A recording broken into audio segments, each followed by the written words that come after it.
and I'll try to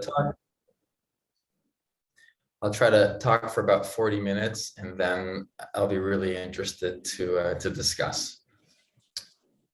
So I am a consultant with these organizations, helping them with the diagnosis and treatment of chronic pain.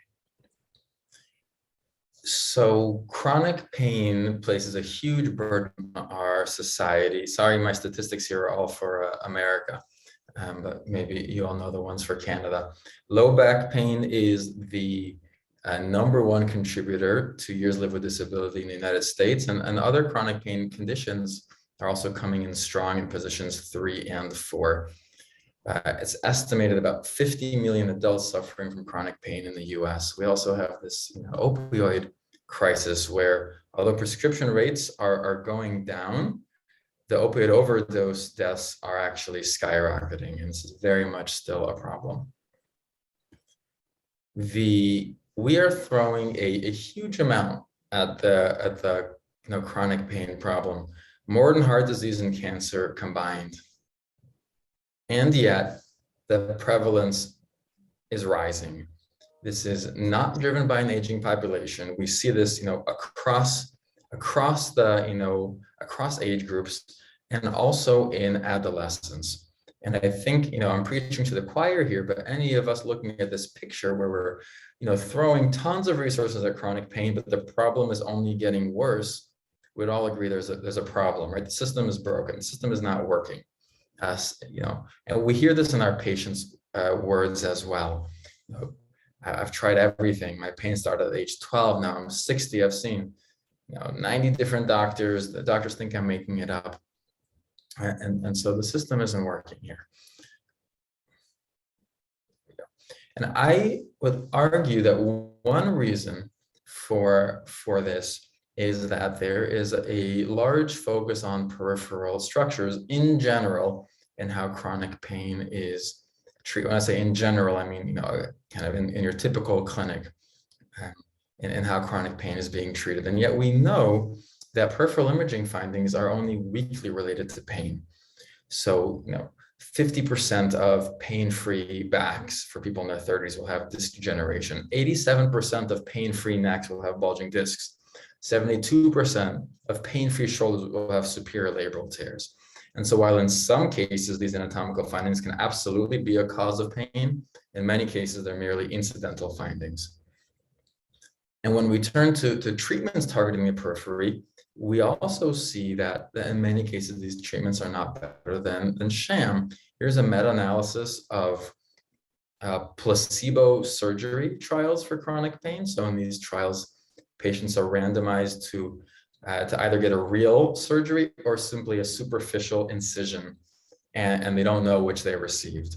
And what we see is that across 15 trials with 1,500 patients, there's actually no statistically significant difference between real and sham surgery. The real surgery is doing a little bit better, but it doesn't reach significance.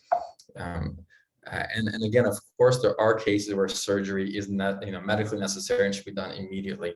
But when we step back and conduct meta-analyses, it seems these treatments are working, but not for the reasons we thought, that the majority of the response is due to placebo effects. In parallel, we've been learning a lot about how chronic pain is associated with changes across the nervous system. This includes sensitization in the periphery, in the spinal cord, for example, dynamic wide-range neurons, and a host of changes in the brain. Just to summarize some of these changes, we see heightened responses to aversive stimuli, reduced prefrontal inhibition of pain, increased connectivity in default mode and insular and somatosensory networks, and reduced dopamine signaling, thalamic dysrhythmia, neuroinflammatory changes, and more. And these are distributed across a wide range of brain regions and networks. And these changes are complex, and in ways that we are very much still trying to understand. We believe that these changes can often be a critical maintenance factor in symptoms. And this has, I think forced all of us to, reconsider. We all know, and I'm preaching a bit to the choir here, but we all know that pain is not a simple readout of tissue damage. And one of my favorite ways of thinking about pain is as a learning signal for guiding behavior. So as an organism is navigating the world, the animal, the person is trying to learn about rewards and learn about threats. And to do that effectively, the pain system has to be predictive. Pain is not simply reacting to threats, but also predicting threats.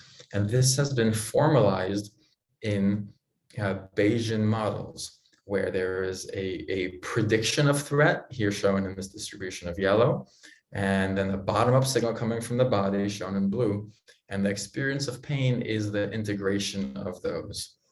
And I'll just emphasize here that these predictions don't have to be conscious. The patient doesn't have to be aware of the prediction. It could be a prediction encoded in the nervous system. For example, to give like a clinical example, when a person who's had pain when they've bent over 100 times, or the 101st time that they are bending over, their brain will be predicting pain. And there'll be some signal coming up from the body, and those will be integrated to create pain. This fits into a larger view of these active inference predictive coding models of how brain systems are always predicting what's happening in the body in order to proactively budget resources. And sometimes these predictions can become too strong, too invariant to sensory input, and then they may become self-fulfilling prophecies, where predictions, predicted pain causes pain, which then reinforces predictions about pain, and it cycles. And one example of this is the fear avoidance model of pain. And in this model, the threat appraisal is at the center. So when pain is appraised as threatening, it drives a cycle of fear and avoidance that then reinforces pain. Whereas when pain is appraised as low threat, it can drive this escape from the vicious cycle with a recovery from pain. I will emphasize here that not all chronic pain is alike. So the ICD-11 now includes a distinction between primary and secondary pain, which is similar. In particular, primary pain and nociplastic pain have similarities in terms, I think they're both referring to the same category. And while these are dichotomous categorical predictions, we know in reality it's more along a spectrum. And I conceptualize the spectrum as ranging from peripheral injury contributions to pain to central nervous system contributions to pain. And soon after an injury, there could be primarily peripheral injury contributions to pain, but as time passes and the injury heals, the maintenance factors that are causing the persistence of symptoms could shift to being primarily in the central nervous system. And this is how I am, one way I'm thinking about, nociplastic or primary pain. And then the question becomes that, when we have symptoms or pain that is driven by functional changes in predictive processing and meaning-making processes, well, can it be resolved by psychological treatment? And the provocative aspect to this question is this word resolve that I have underlined here, because we all know that psychological treatments can be helpful for pain. They can bring the pain down a notch, maybe 2 notches. But can they resolve? Because if the pain is driven by changes in these brain pathways, well, is there are these reversible changes? Can the pain be unlearned? Can we change the predictions, change the fear and avoidance, and then eliminate the pain?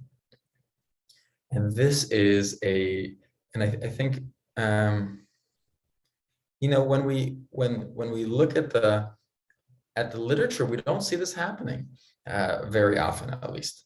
So, for example, in cognitive behavioral therapy, the most studied psychological treatment for chronic pain has small to very small effects on pain intensity. Compared to active control, effect size of over 59 trials is a 0.09 compared to a treatment inactive control. We're looking at effect size of 0.22. These are small effects on pain intensity. So why? What's going on here? From the background I've given, a person might think that we could do better. And I'm gonna not to pick on any one book or in particular, but this quote was very helpful for me in understanding what might be a bit different about what we're doing. So in some current treatments, psychological treatments for pain, the messaging is given as follows. Pain is usually an important message from the body alerting the brain that something is wrong and needs attention. This book will target the suffering caused by your pain, not the pain itself. So there's an understanding that there's something wrong in the body, and the brain reflects that injury, that tissue damage in some way, and that at least in this model, we're actually not going to even try to relieve the pain intensity. We're going to work with the suffering, the disability, the quality of life. And the question is, leveraging these insights and how pain and affect are constructed by the brain, can we do better? Could we potentially resolve cases of chronic pain with a psychological treatment? So pain reprocessing therapy is a treatment we have been studying, developing, and it's based on the principles that a comprehensive assessment can provide strong evidence for primary pain, and that primary pain can be resolved by disrupting threat appraisals, fear and avoidance, and pain predictions. I'll be telling you about our recently completed trial, and also sharing some other results that are in forthcoming manuscripts from the same data set. So this trial recruited 151 chronic back pain patients from the community, back pain intensity at least 4 out of 10, and we targeted the primary CBP population. So we excluded people with leg pain worse than back pain, because that would complicates the diagnosis with potential indicator of radiculopathy there. We excluded people with a history of metastasizing cancer, because that can also complicate the diagnosis as well. We also excluded people with compensation or litigation related to back pain, because that can be an obstacle to engaging with treatment. And let me emphasize that here we aimed really for a broad inclusion criteria for back pain. So all spinal conditions were welcome. Scoliosis, spondyloarthrosis, degenerative disc disease, and so forth. We're all welcome. This sample was about 40 years old, slightly more female than male, about 10 years of chronic back pain. The disability level was in the moderate range. The low end of the moderate range is 23 out of 100. So this was a relatively higher functioning sample. It was also a relatively well-educated sample, owing to the fact that we were recruiting from the Boulder, Colorado area. Patients or participants completed the functional MRI, a blood draw to look at inflammatory markers, and a battery of patient-reported outcomes. The primary outcome in this trial was pain intensity, because pain reprocessing therapy aims to target the pain itself, not the disability, not the suffering, but the sensory experience, which it understands to be constructed by the brain. Participants were randomized to a usual care condition in which they were asked to continue whatever they were already doing, whether it's chiropractic or stretching or anything. A placebo injection condition. This was an open label placebo injection, so both patients and providers knew it was a placebo, and they provided education as to how, even though it's a placebo, this can automatically elicit your body's natural healing responses. And I'm glad to talk more about this open label placebo in the discussion. It won't be the focus of my presentation today, but we're working on the manuscript from that. It's a really interesting intervention. And then pain reprocessing therapy, which I will explain more on the next slide. And they returned post-treatment for an identical assessment session. Here is the concert diagram. I will emphasize that attrition was low in this trial. For example, in the PRT group, 50 were randomized, 5 did not initiate treatment. Of the 45 or 90% who did, all but 1 completed treatment. And retention and follow-up time periods was also good. Pain reprocessing therapy was developed by Alan Gordon, and Dr. Howard Schubiner was the main person helping and developing the assessment component. And in this trial, it was 1 telehealth session with a physician, Dr. Schubiner, and then 8 psychotherapy sessions with a therapist delivered over 1 month. So the first step in treatment was an assessment education session. This has 2 components. One is a rule out for any clear medical or structural causes of pain. And the second was the rule in. And these are positive indicators that neuroplastic, nociplastic changes are involved in the pain. This includes spatial spread or variability of pain, inconsistent symptoms. My back hurts when I'm vacuuming, but not when I'm gardening, or something like that. High pain-related fear and avoidance, history of multiple pain or sensory conditions, sound sensitivity, belly aches, age 12, headaches, age 18, so forth, childhood adverse events, co-occurring CNS symptoms. So on the basis of this assessment, patients were given a diagnosis of primary pain, or we usually use the word neuroplastic pain with patients. We find that's a bit more of a friendly word.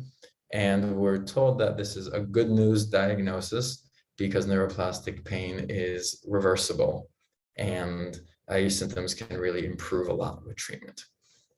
So those were the expectations that we set, and I'm glad to talk more about that in the Q&A. And I'll say here that something I think that is a feature of this treatment that is less common in other treatments is some treatment manuals tell people that we don't really, the causes of your pain are not well understood, or they're unknown. Though we don't think there's anything dangerous happening in your body, but we don't know, really what the cause of pain is. And so here the messaging is neuroplastic changes are the cause of your pain. There's nothing dangerous happening. These changes are reversible. And so step 1 in this treatment is this assessment that I just described. Education, as I was saying, that the pain is neuroplastic and reversible, and a series of exposure and reappraisal techniques aiming to reappraise the sensations as safe. And the view is that pain reflects a danger appraisal of threat. And so reappraising the sensations as safe can directly counteract that threat appraisal. And we support that with mindfulness and positive affect induction. And these reappraisal exercises and mindfulness exercises are also done while the patient is engaging in the feared activity. So using reappraisal and mindfulness while bending over, while driving, etc. A 4th piece here that's also important is processing threatening emotions and stress that are understood to be amplifying or contributing to symptoms as well. I am going to share a brief video to give a sample of what these exposure and reappraisal activities look like. This is not a study patient. This is a patient from a live training. It's just a great kind of short flavor of what treatment here looks like. So Felicia, I just want you to turn your head 20 degrees, 0, 20 degrees, and feel the pain. Let the pain come. But it doesn't matter if the pain comes, because we know that there's nothing wrong with your neck. We don't care about stamping the pain out. All we care about is reframing your understanding of what's actually happening. Your neck is sending the sensations to your brain, and your brain is going, ah, and that's all that the pain is. But this pain is safe. As you keep going like that with your neck, it's just a nice, gentle stretch. So we see here a number of elements. There's the exposure to the sensations while reappraising it as safe. It's a gentle stretch, providing education. There's nothing wrong with your neck, using some mindfulness techniques a little bit of humor in there for the positive affect induction as well. We followed patients for 1 year. So treatment ends here, and we followed them for 1 year in this like assessment only phase. And in the usual care condition, people came in around a 4 out of 10. They had slight pain reduction, largely maintained through the 1 year follow-up. We saw a significant effect of open label placebo versus usual care. The effect size here is around a 0.5. Indicating that placebos without deception, placebos that are known to be placebo can be helpful in providing pain relief. This wasn't maintained through all the follow-up periods.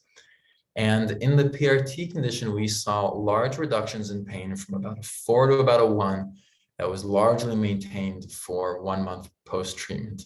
The effect size is shown here as well. So these are large effects on pain. To look at the same data a little more closely, I'm showing here individual patient treatment responses. In the usual care group, some people got worse, some people had no change, and some people got better. Results look a bit better in the placebo arm. And in the PRT arm, no one got worse. 1 person stayed the same, and everyone else had some improvement. And what really caught our eye here was this cluster of people who reported 100% reduction in pain. And I can tell you that when I started working on this study, I was kind of skeptical, but open-minded, curious to try this out, see how this treatment would work. And this was really caught my eye, this cluster of people reporting complete symptom reduction. And to characterize this a little more closely, we defined a category as pain-free or nearly pain-free. This is people reporting 0 or 1 out of 10 pain at post-treatment. This was 2/3 of people in the PRT group compared to 20% or less of controls. And 1 year later, about half were pain-free or nearly so as well. And to put a human face on this, I'm going to show some excerpts from video interviews with study participants. These participants all consented to have their video shared. I can honestly say I have 0 back pain right now. It's drastically different. I think I was 7, 8, 9, when I came in. 18 years. And it never stopped hurting for 18 years. I don't have any, I'm pain-free. It's amazing. I can't even believe I'm saying it, but it's true.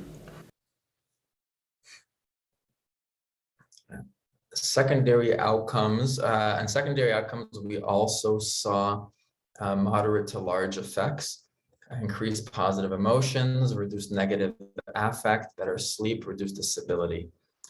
And what I would like to offer you here is that many participants got out of pain or nearly out of pain in this trial. And so the critical question is how? Right? What are the mechanisms? What happened here?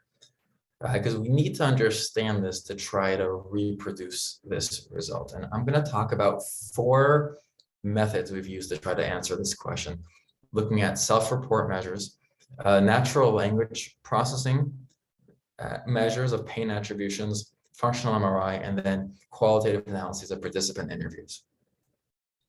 So the Tampa scale of kinesiophobia has some wonderful items that really capture some of what we're going for in PRT. Pain always means I've injured my body. And for anyone who's not as familiar with the scale, I'm just going to review a few of these items. Pain always means I've injured my body. I wouldn't have this much pain if there wasn't something potentially dangerous going on in my body. I'm afraid I might injure myself if I exercise, or my accident and problem has put my body at risk for the rest of my life. So these are precisely the beliefs that we are trying to restructure in PRT. And we saw large effects of PRT on the TSK-11. Importantly, the extent of reduction in fearful pain beliefs correlated with the pain intensity reduction in the PRT group. The more people reduced these fearful pain beliefs, the more pain intensity reduced.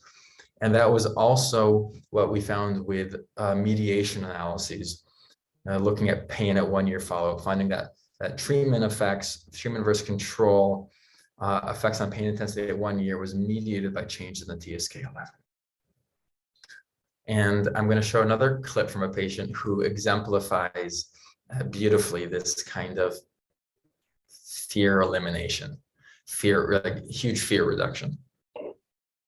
So the pain now, when I do get some pain, back pain, I'm more like, bring it on, come on, bring it on. No, this is nothing, you know, I'm not in any danger, I'm not afraid.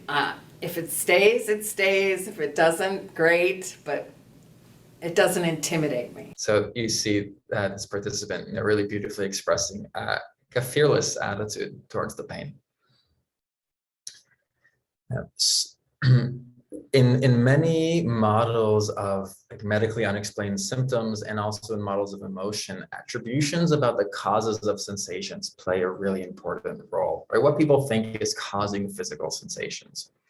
And we asked people in the study, tell us in your own words, what do you think is the cause of your chronic back pain?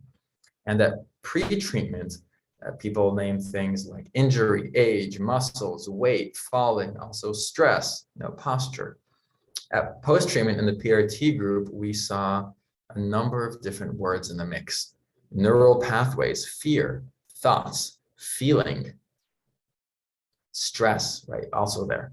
So to quantify this, we developed a token counting algorithm based on an expert-derived dictionary. We asked experts, kind of clinical experts in this little field, this area, what they, you know, to provide a list of mind-brain attributions. And we scored these attributions, and those experts had not seen this attribution data. So it's like a fair test. And we scored attributions as on this mind-brain dimension. So this, and I'm glad to discuss details in the Q&A, but everyone got a mind-brain attribution score. A score of 0 is thinking totally structurally. So someone says, you know, my pain is caused by snowboarding accidents and falling and bad posture.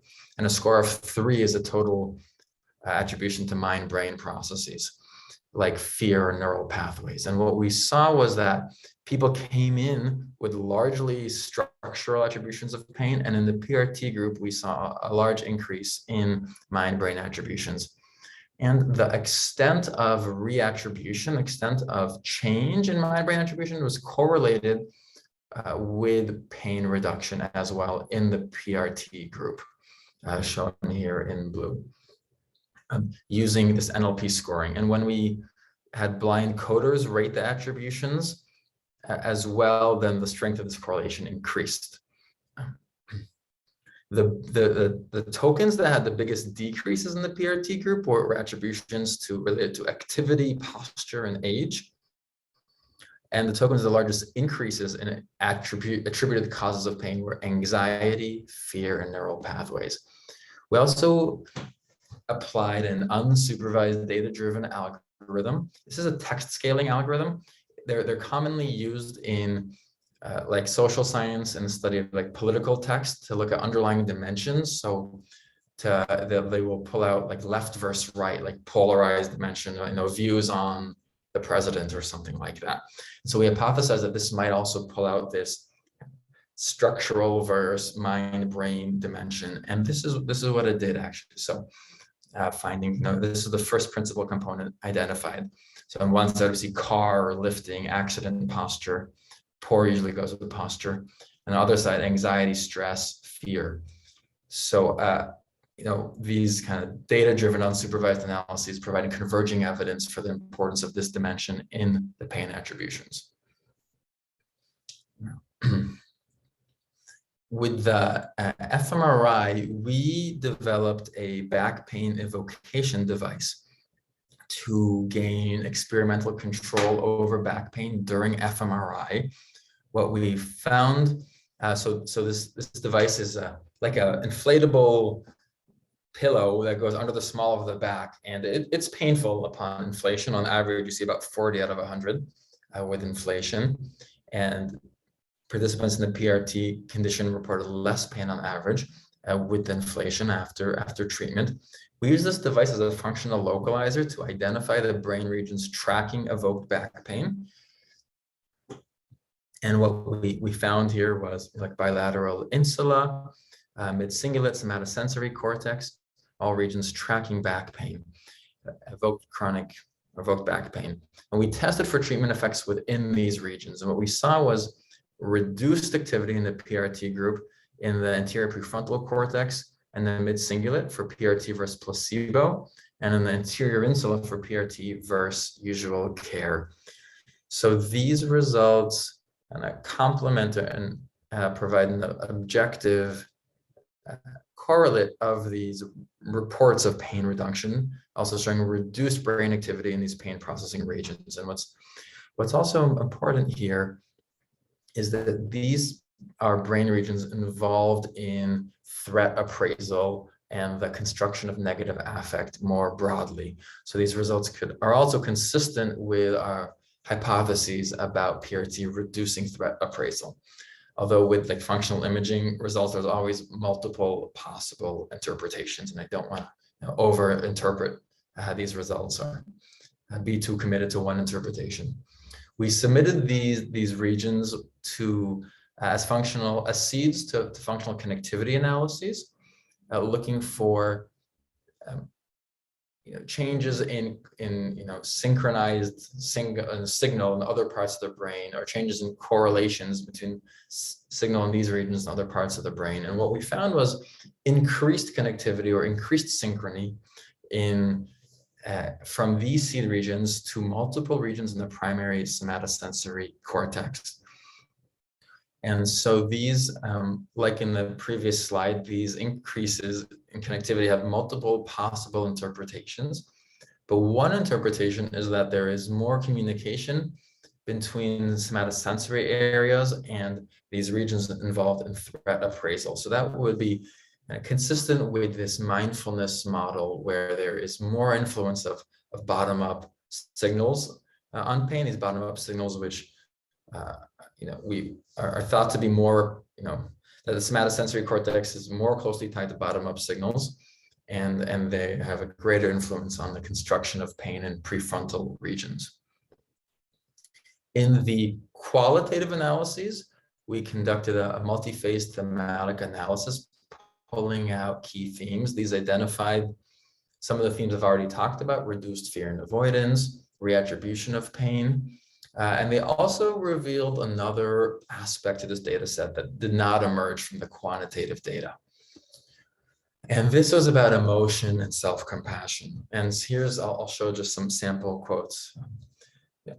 I think I was just so overwhelmed emotionally. The coping strategies I was using, I just couldn't do it anymore. And I had to go somewhere, and it went to my hip. The emotional overwhelm went to hip pain, as this participant understood it. It was being present with the pain, but also being present with my emotions, the emotions that we label as negative, because those are also very much part of me or who I am.